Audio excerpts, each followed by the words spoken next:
Nessas terras secas, de sol escaldante, onde as chuvas ocorrem brevemente entre os intervalos das secas, o homem aprendeu a conviver com adversidades, a tirar leite de pedra e a produzir juntamente com a família os queijos característicos da região.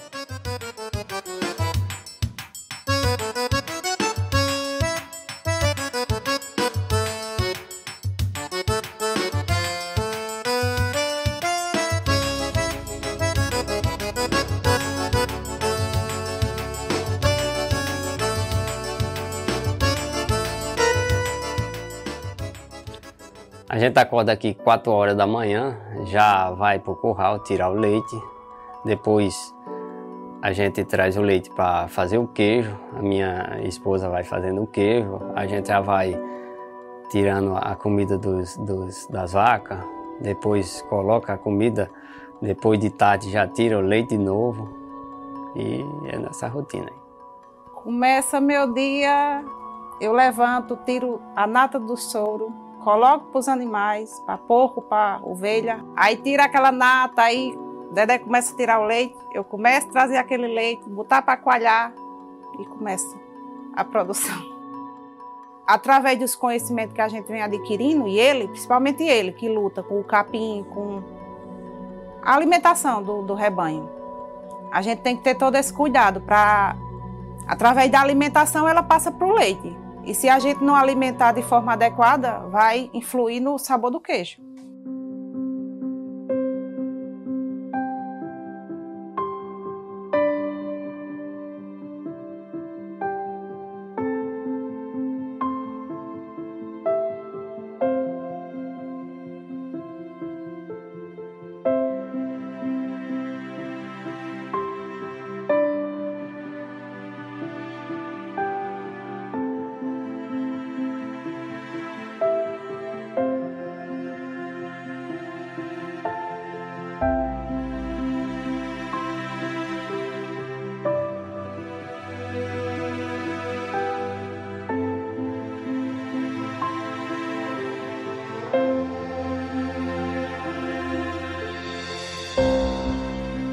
O nome da minha queijeira, eu quis fazer uma homenagem para minha mãe e coloquei Creuza Maria.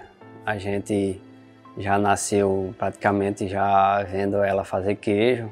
A minha mãe, assim, foi uma guerreira, ela lutou muito, até, assim, nós fomos criados já com ela fazendo queijo. Ela foi uma guerreira.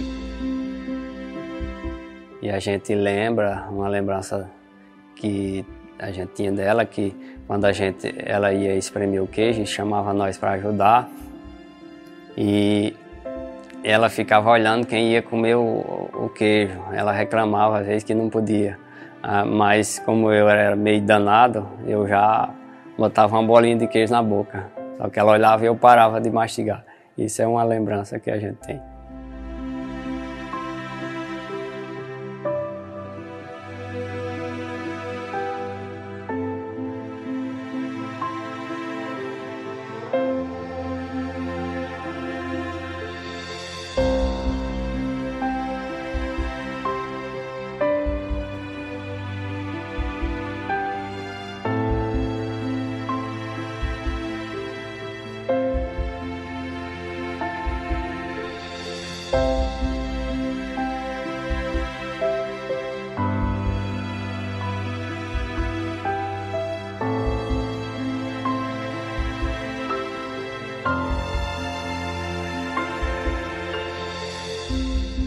Deixamos o sítio Pinturas de tantas histórias e referência cultural com o coração cheio de esperança da continuidade de grandes queijeiras. E fomos encontrar Marcelo no sítio Cachoeira, a 54 quilômetros de distância. O Seridó permanece até os dias de hoje como grande centro pecuário e produtor de queijos.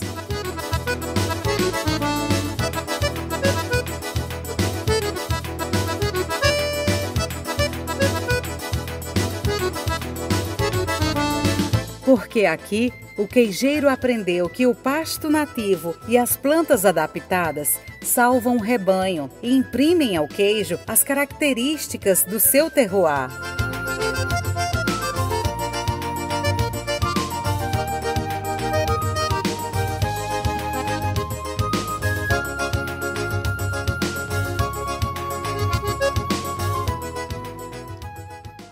Essa propriedade aqui, ela foi de meus avós, né? Ela vem passando de geração em geração. Ela tem mais de 200 anos, né? Na família. A gente conseguiu adquirir essa propriedade. Aí, é tanto que tá eu e meu irmão aqui ainda, né? Eu parti com a parte de produção de queijo, criando os animais, né? Produzindo leite e a questão da produção do queijo. Aí eu procurei a assistência técnica, a questão da fazenda eficiente. Foi onde eu comecei a aprender muitas coisas, a questão de produção de forragem para os animais. Depois fui atrás do fazer o melhoramento genético nos animais, a questão de produções, que a produção na época era muito baixa. Mas só em alimentação não tinha como aumentar a produção, tinha que ser partir para o melhoramento genético. E eu, desde 2014 que eu venho plantando na propriedade, 95% dos animais já são filhos de inseminação, todos nascidos aqui na propriedade, né? Hoje a gente já conseguimos saltar de uma produção de 30 litros de leite para 220 litros, né? Uma produção basicamente significativa, por conta da região, da dificuldade de produzir o leite aqui. Mas é bem gratificante, porque a gente está tentando, se mantendo na propriedade com a produção, né? Hoje eu já adquiri uma queijeira padrão. Hoje a gente já está no estágio final de conclusão da obra, né? Com a questão das licenças que a gente está tirando, a gente vai poder vender em todo o território nacional, né?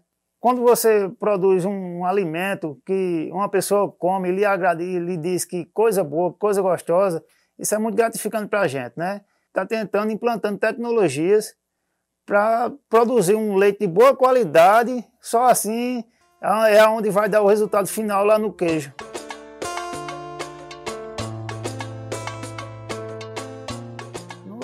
Lá atrás, no tempo da minha avó, quando ela morava aqui, eles tinham produção de leite, mas eram produções pequenas. Ela fazia aquele queijo que era para os filhos, alimentar a família, né? Era um sabor que a gente até hoje tem na mente, né? Quando a gente chegava, como eu morava na cidade, quando a gente vinha para o sítio, vamos para a casa da minha vó. Quando a gente chegava lá, aquele sabor, aquele queijo com café, é um sabor que a gente tem até hoje, né? Para a gente fabricar, para levar para os consumidores, para sentir a mesma sensação que eu sentia quando a gente comia ele. Na verdade, isso é um grande arranjo produtivo que envolve alguns atores principais, do qual nós temos muito orgulho, enquanto Sebrae, de ser um dos líderes. O último levantamento que foi feito aqui pela ADESE, são mais de 300 pequenos produtores queijeiros artesanais no estado. Qual é o nosso objetivo? É fazer dessa atividade, que é uma atividade que resgata a nossa cultura, que tem tudo a ver com a nossa história, né? É uma região que nasceu com a pecuária, né? E aqui se fabrica um tipo de queijo que só se fabrica aqui. Então, o que nós estamos fazendo aqui é resgatar essa história de forma que a gente possa incluir como negócio, como atividade produtiva, a exemplo do que acontece no mundo, no primeiro mundo, o que acontece na Espanha, o que acontece na França, o que acontece na Itália, que aconteceu recentemente na Canastra, na Serra da Canastra, em Minas Gerais, onde a gente teve onde o Estado e as entidades como a nossa se reuniram e conseguiram fazer a inclusão dessas pessoas, a inclusão desses pequenos produtores no negócio do queijo.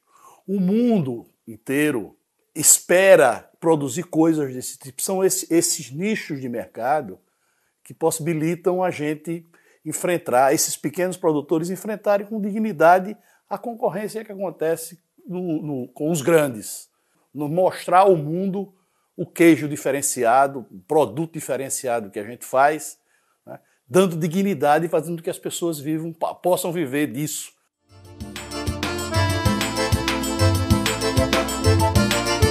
Nossas terras áridas do Rio Grande do Norte fizeram da fraqueza a fortaleza, como diz Guimarães Rosa. O sertão é o mundo, o sertão está dentro da gente.